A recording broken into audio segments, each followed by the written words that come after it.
Without wasting any time, let's get straight into Apex Legends' current weapon tier list. Starting at the bottom, we're going to start off with the D tier, and in the bottom we have the P2020. It should be no surprise, the P2020 is one of like 2 guns that if I pick up, I'm pretty much guaranteed to die. And by no means am I saying the P2020 is worthless. Obviously, like, you can get kills with the P2020, but compared to any other gun, it's pretty much the worst gun in the game.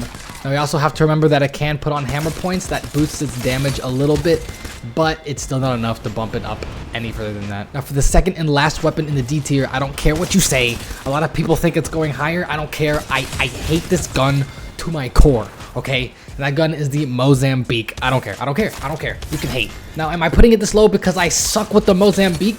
Probably. I probably do suck with the Mozambique. But I am standing on the fact that the Mozambique is a piece of trash gun. But some people might say like, oh, if you have the hammer point rounds on, it absolutely... Okay, sure, bro. If you have the maximum best attachments that you can put on the weapon, it's like, sure, it can do some damage, I guess. But if I land and I grab the Mozambique, I am going to be in a state of depression until I get that weapon out of my hands. Moving on to the C tier. At this point, these weapons obviously are not great, but they're really not horrible either. Apex does a really good job with making all of these guns at least usable. Starting off the C tier, we have the Charge Rifle. Now this is a very interesting one because this can actually bump up to maybe even A tier depending on the situation that you're in. But for most situations, the Charge Rifle is just not it, to be honest. Up close, it's absolutely useless. In the mid-range, you're still probably not going to win that fight. I'm going to be honest, it takes 37 minutes to charge that thing up. And if you miss one shot, you have a whole nother episode of SpongeBob to watch before the next charge is ready to fire. It can 2-tap to the head. Long range is pretty decent, so if you're damage farming, go ahead. But that's like if you are strictly staying afar, not planning on pushing anything ever. Next up, we have the Rampage. There's a couple reasons why I put the Rampage down here, but the major reason is because this right here is the fire rate.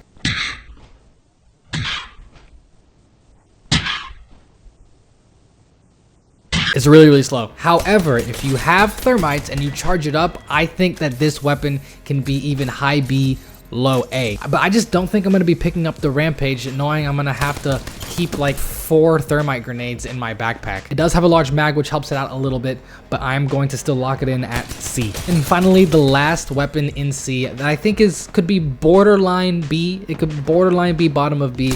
I have the longbow. In my opinion, the longbow is probably the worst sniper rifle in the game. You can hate, go ahead, let it out in the comments, do what you gotta do. But it's weird, right? Because it's like an in-between of like the Sentinel and something like the 30-30, because it shoots faster than the Sentinel but also does like less damage. So it's this weird in-between. But like in any situation, if I'm in long range, I would rather have a Sentinel, and if I was a little bit closer range, I would rather have the 30-30 or G7. If I'm picking this up 99% of the time, it's just because I'm planning to use a sniper rifle in this match and I haven't found one yet, so I just need something to hold my ammo and attachments. Moving on to B tier, next weapon. I think this gets slept on. I think it kind of gets slept on. I think the RE45 is a heavily slept on weapon. I'm sorry. This pistol has an extremely easy recoil control, and the damage isn't bad either. We're going to talk about it a little bit later, but it pretty much has the same base damage as the R99, which is insane. And then on top of that, you can put hammer point rounds on it, which boosts the damage even more. Next up in B, a weapon that I wish wasn't in B. It used to be one of my favorite weapons, and I just completely shafted it.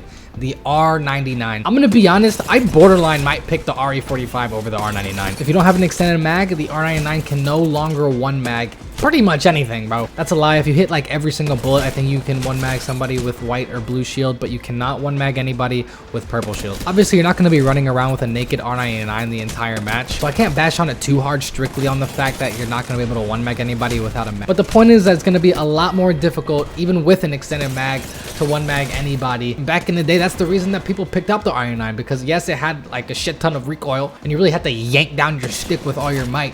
But if you got your recoil control down, you could one mag people in no time. That being said, it's not a horrible gun. If you land and pick it up off rip, you're not going to be completely useless. You will be able to get some kills. But I would prefer pretty much any other SMG in the entire game. Next up, we have the Spitfire. Spitfire is pretty similar to the Rampage. It has a faster fire rate and it does a little bit less damage, but its mag size is absolutely redonkulous. With no extended mag, you can kill like 2 people with purple shield. And don't even get me started if you have a purple extended mag. You can go the entire fight without letting go of your right trigger. However, However, the damage per second is not that great, and at the range that you want to use this in, being like mid-range-ish, then you're going to get outgunned by pretty much any other mid-range weapon like the R301, even the Flatline, the Nemesis, the Hemlock, everything. And then finally, the last weapon in the B tier. It was really hard to decide whether this one was going to be B or A, but I'm going to put it in B, and that is the 30-30 repeater. I personally really like the 30-30 repeater, but I know a lot of people would prefer pretty much any other long-range weapon than the 30-30 repeater. But this is probably my favorite scout rifle in the game. It hits super hard. It has an extremely generous fire rate for how hard it can hit. Probably the most difficult part of it is that being a heavy weapon, it has some decent bullet drop, so you know, you gotta kind of lead your shots a little bit. But if you get that down, this thing can drop people in like 4 shots, 5 shots. Moving on to the A tier, we're gonna start off with another long range weapon. That's gonna be the Sentinel. The Sentinel hands down is my favorite sniper rifle. Keeping in mind, I'm not including any of the care package weapons in this list, but the Sentinel again has extremely good damage, has extremely good range. You can even use it at close range if you want. You can definitely like quick scope snipe people with it, and even hip fire if you really need to. And then on top of that, you can charge it up, and if you charge it up, you can kill people in like 2 shots in the head if they have purple armor. Not to mention that if you hear a charged up Sentinel in the middle of a game, it is so terrifying. It sounds like a railgun.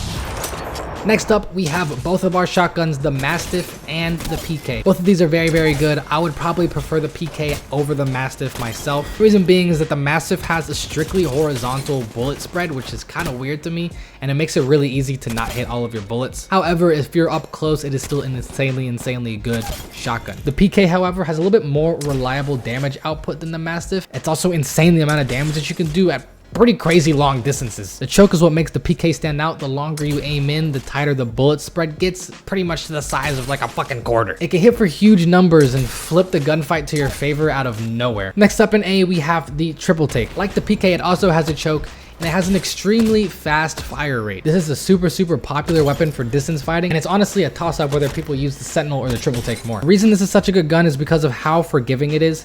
It's a sniper rifle, but it has a bullet spread. It shoots 3 bullets at a time, so if you're not perfectly on the target, you can still hit them. This also makes it extremely viable up close and kind of acts like a shotgun if you hip fire it. Moving on to the next weapon. The next weapon we have is the L-Star. The L-Star is an interesting weapon. In my opinion, it doesn't have like insane damage output, and also the recoil control isn't super easy either. But with the L-Star, you pretty much never have to reload if you use it correctly. You don't know how many times I was using the L-Star. I thought I was going to lose a gunfight because I was losing in damage output, but then the opponent had to reload. I didn't have to reload, so I just keep shooting them, and then they die. And don't get me wrong, the damage output isn't bad, and the recoil control isn't horrible, but it's not like it's super easy to control, and it does a shit ton of damage. That's not the outlier and the reason that people use this gun. Next up in the A tier, we have the Kar SMG. The Kar SMG is kind of going to be like the R99's bigger brother. Without an extended mag, the Kar SMG can easily one mag anybody with the purple shield.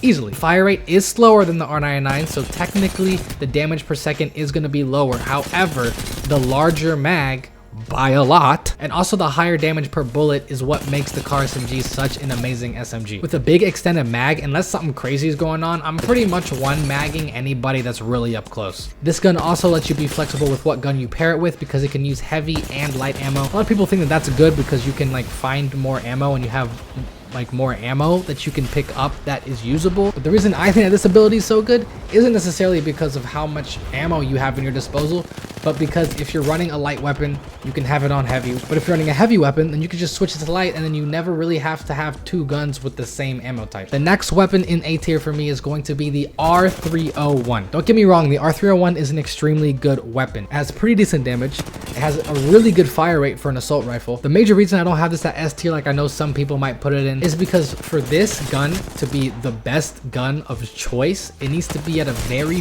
specific range. Because for an AR, you actually want to use this at a pretty far range compared to the other ARs, and it'll get outgunned by a lot of weapons up close. The Flatline, the Kar SMG, the Volt, the Sentinel.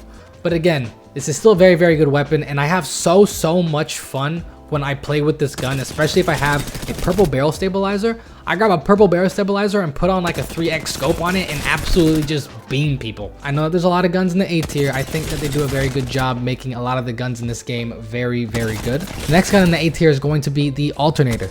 The alternator has super easy recoil control. It has very, very good range. It has pretty decent damage, and on top of that, you can put on disruptor rounds on this weapon, and with disruptor rounds, this thing absolutely melts. This is a lot of people's SMG of choice, and I do believe that this is in my top 3 weapons used. The next weapon I have is the Prowler. The Prowler is an absolute demon when it comes to up close gunfights. The hip fire is absolutely insane, and the fire rate is absolutely insane. I think if you hit every bullet with purple shield, you can 3 burst somebody. Not to mention, it's also extremely good in the far distance. Being a burst weapon, you can borderline and use this like a Hemlock too if you control the recoil enough. And the recoil is really not that hard to control. You just kind of pull down. Many people don't like this because it is a burst weapon, and burst weapons can be a little bit more difficult to use. However, if you get this gun down, you are absolutely mowing through people close range. Moving on to another burst weapon, also in the A tier, we have the Nemesis. Everybody probably remembers when the Nemesis first came out, it was absolutely the most disgusting gun in the entire game, and if you didn't run it, you were getting deleted. This is a special weapon because even though it is a burst, you can hold down the trigger and it'll just burst for you. Speed of the burst also get faster and faster the more you fire, getting to an absolute ridiculous rate. If you have this all the way charged up, you can delete people before they even understand what just happened. And our final spot in the A tier, and probably the hardest one to pick whether it was going to be A or S tier, maybe it's a little bit of bias because it is one of my favorite guns, it is going to be the Volt SMG. The Volt SMG not only has an extremely generous mag, you can one clip people with no extended mag if they have purple shield, but it also has really easy recoil control. You can use this in close range and also in mid range. You can definitely use this pretty much at AR range. This is not necessarily the fastest killing weapon in the entire game, but it is definitely one of the most reliable weapons, if not the most reliable weapons in the entire game. Now, I know that A tier was humongous. It was like John Wick's weapon arsenal. I know that there was a lot of weapons in there, but that is because I wanted the S tier to be special and only a couple guns. I don't want 10 fucking guns in the S tier. That doesn't make sense. So rounding off our tier list, in the S tier, the first one we have is the Havoc. Nobody's probably surprised at this. The Havoc has been sweeping in pubs and in competitive, and really the only downside of this weapon is the fact that it has a charge up time. The recoil really is not that difficult. You can sit in firing range and master it in like 10 minutes tops. The damage per mag is ridiculous. I think it matches the flatline, and also being an energy weapon, it doesn't really have any bullet drop. But again, a lot of people are turned off by this weapon because it does have that charge of time, but if you have a boosted loader, it's game over for real. Next, we have the Hemlock. The Hemlock is probably my favorite long / mid-range weapon in the entire game. Maybe my favorite weapon in the whole game. Absolutely most people down with no extended mag. If you have an extended mag, it's just bonus bullets that you can use for somebody else. You don't need them at all. The recoil control is super easy, and on top of that, you can still put on a barrel stabilizer on it. Like, hello? Major downside with this weapon is the iron sights are absolutely atrocious. It's literally disgusting. It looks like I'm looking down a toilet paper tube. But if you get a reticle for it, then it is amazing. Next up in the S tier, we have the Flatline, the Flatty Batty, the Flatterson McTatterson. It is a 50-50 shot in the dark whether the Flatline or the Havoc is better. I really don't know. The Flatline's damage per mag is redonkulous. The recoil is a little bit more difficult to control because it does have a lot of horizontal recoil. However, it is 1000% a gun I would recommend to practice in the firing range because it is really good. It's the best in mid-range, but can also be very good in close range because the hip fire is ridiculous on this gun. And then our final weapon in S tier and in this entire tier list is going to be the Wingman. Now, the Wingman is definitely going to depend on the user. It can either be really good or it can be really bad. I would be sitting somewhere in the middle. I would be lying to your face if I said I was good with the Wingman, but it's definitely something that I want to practice more because the Wingman is ridiculous. It's always been ridiculous, and I'm pretty sure it's always going to stay ridiculous because it does have a high skill ceiling. You have to have good aim to use a Wingman, but if you have the aim, the Wingman can probably outgun any gun in the entire game, period. You can use this close, mid to like borderline long range. I wouldn't use this at like super long range, but you can use it between like that middle and long range for sure. The damage output is ridiculous. They have nerfed this a couple times, you know, taking away the extended mag and all that, but then they also buffed it a little bit too for some reason. Like, it wasn't good enough. I'm not complaining but you do an absolute absurd amount of headshot damage. I think like 86 or something close to that, and the body shot damage isn't bad either. If nothing else, this is an amazing poke weapon and will make your opponent absolutely eat through their heals. I hope you guys enjoyed the video, and please keep in mind that this is my opinion, okay? I'm sure that there are some freak of natures out there that think that the Mozambique is an S tier weapon, okay? You're wrong, but I can respect your decision. If you did enjoy the video, think about leaving a like on the video. Think about subscribing to the channel. It helps me a lot. And if you are interested to finding out what is your playstyle and what legend is best for you, click on this video right over here. I break down for you how to tell what is your playstyle by stats that you can see in the game, and then give you your best legends depending on your playstyle. Other than that, man, I'll see you guys in the next video. Turn this shit off.